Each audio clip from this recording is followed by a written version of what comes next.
Dieu nous entend à n'importe quelle heure, mais c'est la prière de la nuit est un temps privilégié parce qu'elle ouvre à certaines réalités spirituelles. Je fais une petite discrétion rapide. Lorsqu'on dit que vous êtes que Dieu est autour de nous, si vous êtes 2 ou 3, le Seigneur est parmi vous. Ça veut dire que tout seul, il n'est pas là? Non, on peut, comme celui qui prie seul, le Seigneur est avec la personne. Mais ici, c'est que parce qu'il faut qu'il y ait d'abord le lien de charité. Parce qu'on peut être 2 ou 3 à prier, mais si on est divisé, le Christ n'est pas au milieu de nous. C'est ça. Donc c'est sûr, le Christ, le texte dit bien quand 2 s'accordent. Voilà. Donc il y a l'accord de l'esprit, du cœur. Si dans une assemblée, lorsque les gens s'aiment, lorsque les fidèles se réunissent, qu'il y a l'amour entre eux, le Christ est là. C'est pourquoi nous, au cours de la liturgie, on dit aimons-nous les uns les autres, afin que dans un même esprit nous confessions. Et après, le prêtre dit le Christ est au milieu de nous. Il est et le demeurera. Et dans l'église orthodoxe, le prêtre ne peut pas placer 2 fidèles ennemis dans la même patène. Ils n'ont pas le droit de venir communier. Donc c'est le lien de la charité qui rend présent le Christ. Merci pour cette précision. Quels sont les effets de cette prière?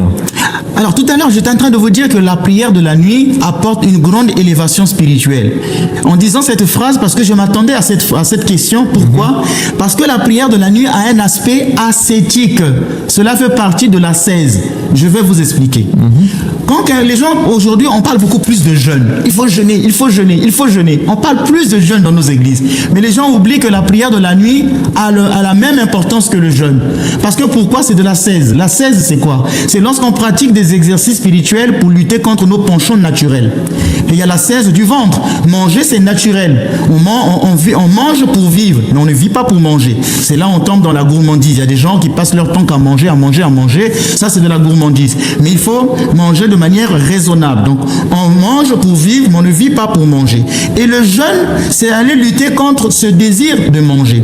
Il y a des personnes qui sont bavards de nature. Moi, je suis par exemple un grand bavard avec les fidèles. Mais avec Dieu, je suis un grand silencieux.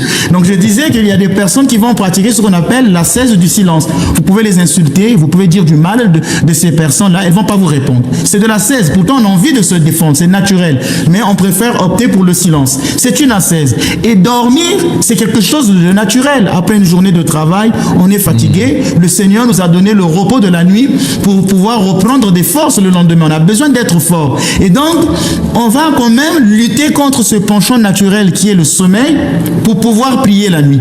On va se lever tard dans la nuit au lieu de rester à dormir pour pouvoir prier. Et là, il y a un aspect ascétique. C'est de l'ascèse. Donc la prière de la nuit aura la même valeur que celui qui va faire le jeûne. On entend souvent dire que la prière de minuit a une puissance toute particulière. Mais pourquoi au juste? Qu'est-ce qui se cache derrière cette idée? Allez, on va plonger dans la logique spirituelle de cette pratique pour essayer d'en percer le secret. Bon, l'idée de départ, elle est assez simple. Bien sûr que Dieu écoute à n'importe quelle heure du jour.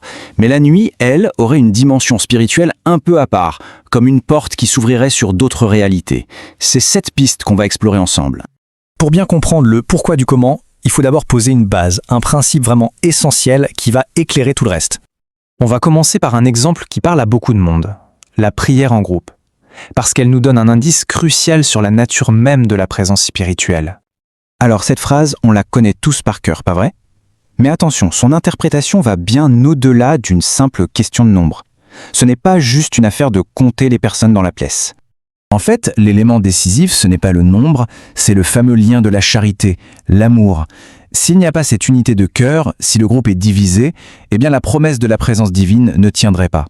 Donc ce qu'il faut vraiment retenir ici, c'est cette idée clé. L'intention, l'état d'esprit intérieur, pèse bien plus lourd que l'acte extérieur de se rassembler. C'est absolument fondamental pour comprendre la suite. D'accord? Mais alors, comment est-ce que cette idée de l'intention s'applique à la prière individuelle?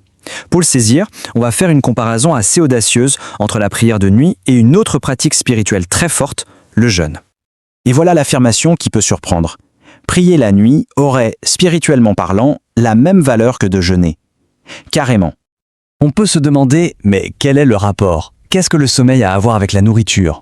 Eh bien, le pont entre ces deux pratiques, en apparence si différentes, c'est un concept unique et vraiment puissant. Et ce concept, c'est l'ascèse.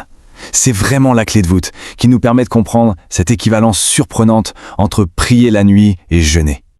L'ascèse, le mot peut sembler un peu intimidant, mais en pratique, c'est quoi exactement? Pour bien piger l'idée, rien de mieux que quelques exemples très concrets. Le principe en fait est tout simple. L'ascèse, c'est le fait d'aller consciemment à l'encontre d'un de nos penchants naturels, comme manger, parler ou bien sûr dormir, dans un but spirituel.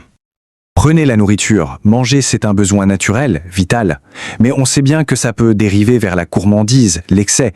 Le jeûne, c'est justement cette pratique ascétique qui vient contrer ce penchant. C'est la même chose avec la parole. On a parfois cette impulsion naturelle, presque irrépressible, de se défendre, de répondre. L'ascèse du silence, c'est choisir de maîtriser cette impulsion. Et tout ça, ça nous ramène à notre sujet, la nuit. Le sommeil, c'est peut-être l'un de nos besoins naturels les plus fondamentaux.